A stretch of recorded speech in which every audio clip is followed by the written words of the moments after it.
Morning everyone. Today we tell about third class second lesson, the bishop's kind advice. That means bishops gari dayagala salaha. Okay, discuss the story.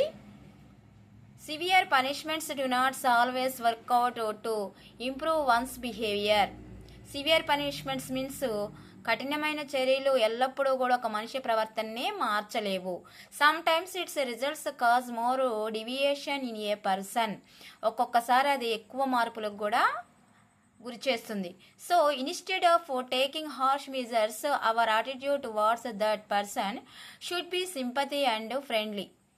ఆ కఠినమైన చర్యలు తీసుకోవడానికి బదులు ఆ పర్సన్ని మీద సానుభూతి మరియు స్నేహపూర్వకంగా ఉంటే ఇంకా మంచిగా మెరుగుపరచవచ్చు. Okay, come let's read. Once a very good man named Jean Valjean lived in France. ఒకప్పుడు జీన్ వాల్జీన్ అనే పేరు గల వ్యక్తి ఫ్రాన్స్లో నివసిస్తున్నాడు. అతడు చాలా పేదవాడు. Once he stole a piece of bread to feed his sister's children who were starving. అతడు ఒకరోజు వాళ్ళ చెల్లెలు పిల్లల కోసమని ఆకలితో అలమటిస్తున్నారని ఒక one of the piece of bread stole means దొంగతనం చేశాడు. ఎవరి కోసం? Who were starving his sister's children.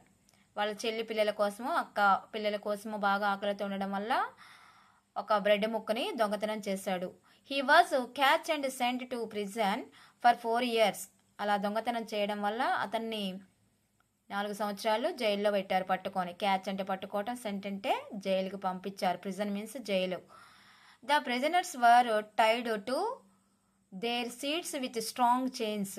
Prisoners means ఖైదీలందరినీ ఖైదీలని అక్కడ జైల్లో చైన్లతో సీట్లకేసి గట్టిగా కట్టేశారు. There were allowed no freedom at all. Jail ఖైదీలకి ఎలాంటి ఫ్రీడమ్ లేకుండా ఉందట. They got very bad food to eat and shabby old cloth to wear. అక్కడ జైలు ఖైదీలకి వాళ్ళు వెరీ బ్యాడ్ ఫుడ్ అంటే క్వాలిటీ లేకుండా పురుగులు పడిన నాసి రకం ఫుడ్ని పెట్టేవాళ్ళట. And shabby old cloth means చిరిగిపోయిన పాత బట్టలను ఇచ్చేవాళ్ళట వేసుకోవడానికి. Unable to wear the hard life, Jean try to escape for 4 times and all the 4 times he was catch. అతడు ఆ కష్టంగా ఉండి అందులో బాగా కష్ట జీవితాన్ని అనుభవించలేక పారిపోవడానికి 4 times ప్రయత్నం చేశారు. All the 4 times he was catch. 4 సార్లు పట్టుకుపడ్డాడు. ఫర్ దిస్ దానివలన his punishments was prolonged further. ఆ పనిష్మెంట్ అలా పారిపోవడం వల్ల పనిష్మెంట్ అనేది ఎక్కువగా అంటే ఇంకా కొన్ని రోజులు జైలు శిక్షని పొడిగించడం జరిగింది. At last when he was set free from the prison he had spent 19 years there. తర్వాత ఆ జైలు శిక్ష మొత్తం కూడా అనుభవించిన తర్వాత తన్ని ఫ్రీగా వదిలిపెట్టారు. అప్పుడు బయటకు వచ్చినప్పుడు తనకి he had spent 19 years there. తనకి అప్పుడు 19 సంవత్సరాలు అన్నమాట.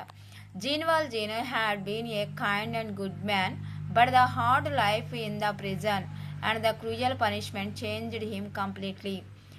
అసలు జీన్ వాల్జీన్ చాలా మంచివాడు. And Jean Valjean been a kind and a good man, మంచిగా ఉంటుండేవాడు. కానీ ద హార్డ్ లైఫ్, జైల్లో చాలా, ప్రిజన్ మీన్స్ జైల్లో ఆ క్రూయల్ లైఫ్, క్రూరమైన పనిష్మెంట్ల వల్ల అతడు పూర్తిగా మారిపోయాడు అనమాట. Completely changed.